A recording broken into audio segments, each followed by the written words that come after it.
Welcome back to the programme. Now, the United Nations 16 Days of Activism Against Gender-Based Violence aims to shine a spotlight on the reality of violence against women and girls around the world and to focus the conversation on domestic violence and the best way to support survivors. Well, we spoke to Rita Gupta. She's a lawyer who specialises in helping survivors of abuse use the law to protect them from their abuser. Awareness is much better than when I first started practicing. I definitely would say that, but there's still a long way to go. I think anybody, any family lawyer would say the actual numbers are probably much higher because on a daily basis, I'm dealing with clients who've never reported anything to their GP, the police, any other authority. And those people are still under the radar. So I would say the statistics are probably much higher. It's a huge problem that needs to be addressed in society. When we're looking at the situation here right now in London in particular, but you can apply it worldwide, it's very different, obviously, in different countries, the barriers to accessing help and to reporting this. But here in London, what are you seeing in terms of the major barriers to people reaching out and seeking help when they find themselves in a situation where they might be suffering at the hands of an abuser?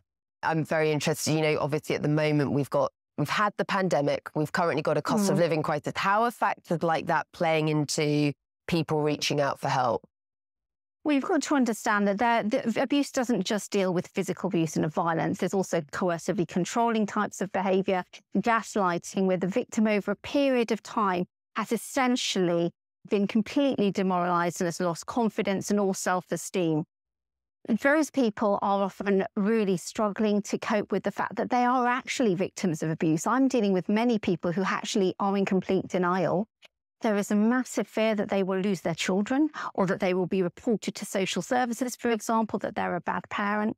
And financially, that's a huge barrier. Like you said, we're seeing a cost of living crisis. We're going to the Christmas period. People often are absolutely financially dependent on their abuser. And they, I would say, children and finances are the main reasons which are obstructions to leaving an abusive relationship. We're going to, in a moment, talk about what, in your experience, people who are facing the situation should be doing. But touching on that, in terms of just the first step of reaching out, about a year ago, there was a survey done by the Bureau of Investigative Journalism.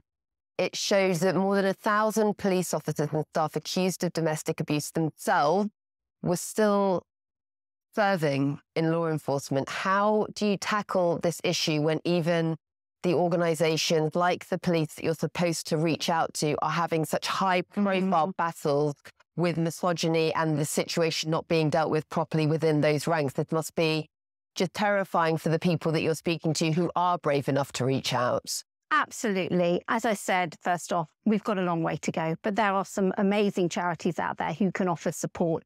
And I would say that if people are fearful of going to the emergency services, they're fearful they're not going to be believed.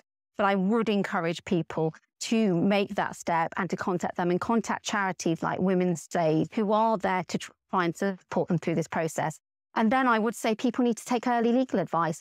I find that people want out sometimes so desperately, they don't make arrangements for their children, they don't make proper financial arrangements. And unfortunately, that does lead to post-separation abuse, whereby the relationship may have ended, but the abuse is continuing because there isn't those arrangements in place that will secure the time. For example, another parent sees the child. Contact can be a time when abuse can continue, and financial abuse as well. So I do think you need to get legal advice sooner rather than later. What for you, you're seeing this sort of daily, you're dealing with the survivors of domestic abuse. What are some of the major issues that stand out for you? And what would you say in terms of advice to women out there who might be listening to this, who are worried? Like you said, a lot of people can be in denial about the situation, but are just worried that maybe they're in a situation that isn't right. What should they be doing right now? I think if you feel that it isn't right, you have to act on that.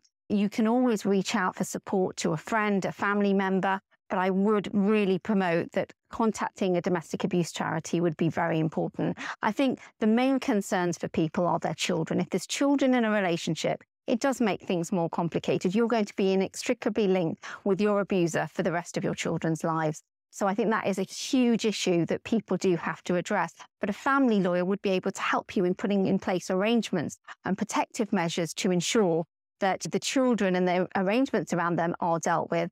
And I do think financial arrangements are something that have to be looked at very quickly.